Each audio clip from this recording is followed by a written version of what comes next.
So those of you who may have been following along the Super Sport, i.e. rat bike / race bike build, this suddenly looks a lot different than that. As you can see, this is looking a lot like a Ducati TT or F1 frame, and it is. So the long and the short of it is, I'm always checking out that darn Japanese auction site, and this frame came up for auction, just under $500 Canadian, and I put a bid on it, and I was the only bidder, and I actually won it. So great, now I've got myself a frame that I've bought and paid for, but it's off in Japan. So with some work with the auction site and DHL, I got it shipped here for around the same price, which is a bit eye-watering, but all in, I've got a Ducati F1 frame. It also might be an F3. There is a VIN number here, but anyway, a TT style frame in my garage for $1,000 Canadian. There's some aftermarket ones that you can buy. You know, Harris make one, Tab Classics make one, TGA make one, Red Fox Grinta make one, and they'd all be over $2,500 Canadian plus duty and shipping. So I think it's a pretty good deal. And so I kind of abandoned putting the 680 engine in that frame and put it in this frame. So it's required some work already. Maybe I'll start at the back. So it did have two foot peg hangers on each side. Unfortunately, they fouled on this wider SS swing arm. So I think obviously the frame it came out of, or sorry, the complete bike was likely a F3, which was a 350 or 400cc Ducati engine, and it ended up having a narrower swing arm. So I cut those off, and I got Brent at Ironcraft to tidy up this weld area here. And I've got a couple of solutions. Buddy Wilson has lent me a set of SS pegs that I might, you know, make a bracket here for and mount them down, and they line up pretty good if you sort of put them there. The other solution is, again, on that good old Build1 site, Monster rear sets that work off a Monster swing arm pivot, and these two bolts here can be adjustable and that sort of thing. So it's not going to be a true to form vintage SS. It's going to be kind of like some bizarro resto mod that's going to be kind of interesting when it's all said and done. So those are my two options, and then as the parts come in, I'll do some fitting and see what works best. I do have a Monster swing arm pivot, but the C-clips, if I can pull this out here, on the SS are actually a bit wider in terms of where they fit on the shaft. So come on. I don't know how well you can see it here. I'm kind of blocking it shadow, but these sit out just a bit wider on the SS pivot as it does on the Monster. So I'm getting a new channel machined in on each side on the lathe, so that fits in there, and it should sit it out proud enough from the edge of the swing arm. So we shall see. So this engine has 12mm engine bolts through it.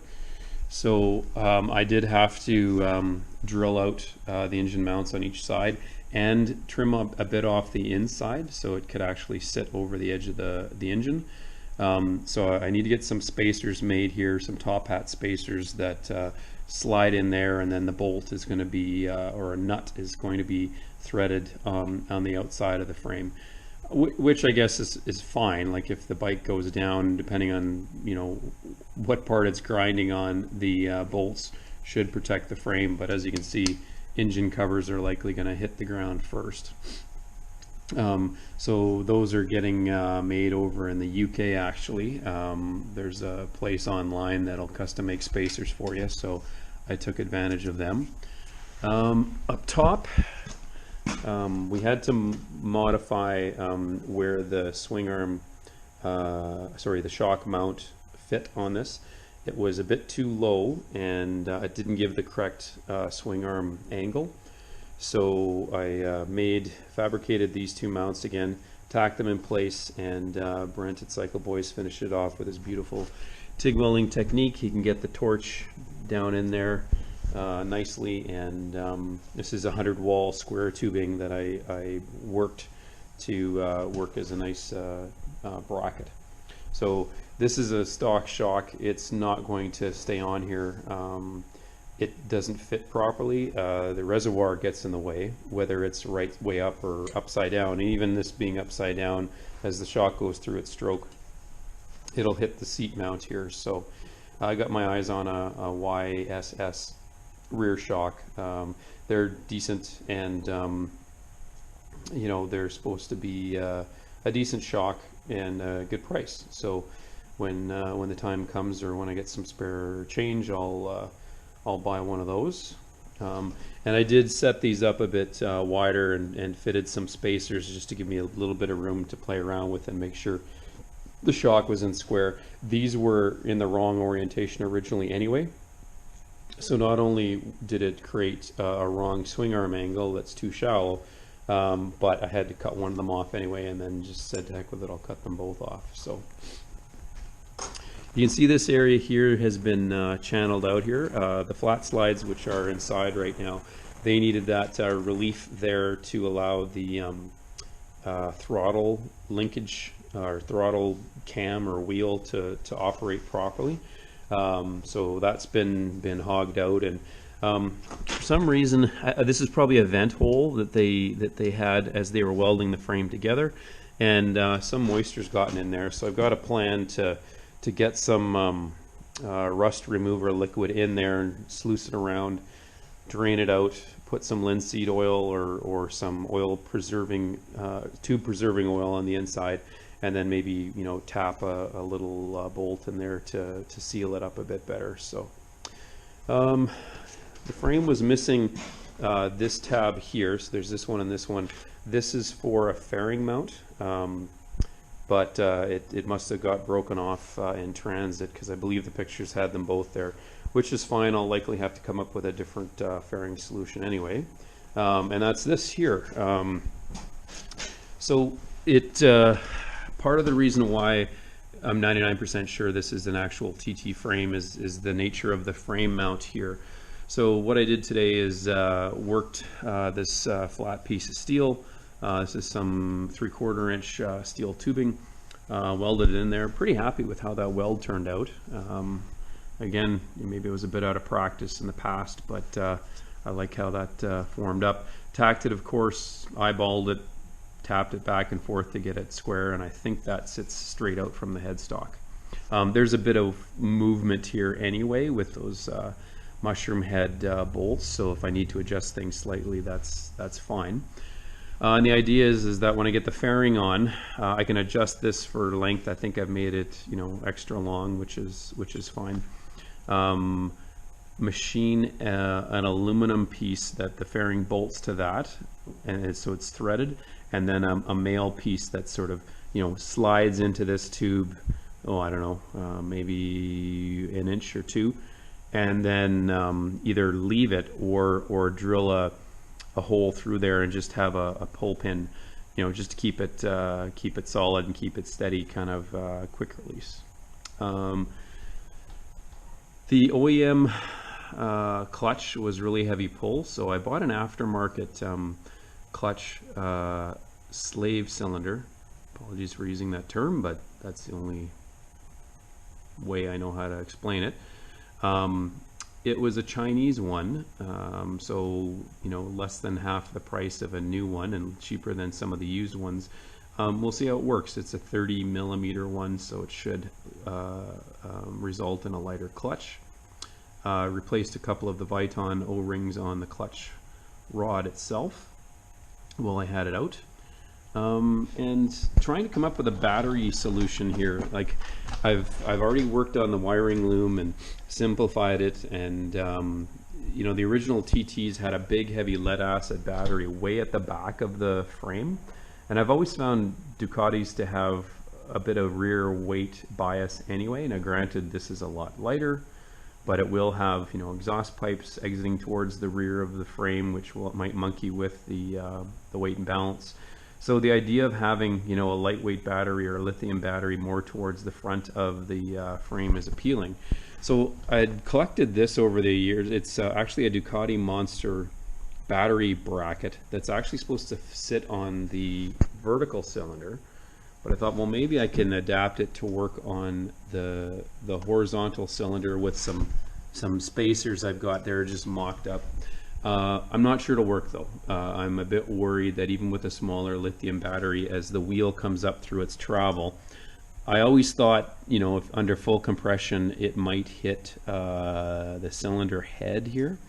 And so if we've got a battery sitting out, you know, at least maybe 4 inches, you know, because the lithium batteries are kind of short and squat, it's likely going to foul on that. But we'll see. You know, if it doesn't work, it doesn't work. No harm, no foul. But it would be really neat to be able to get the battery here.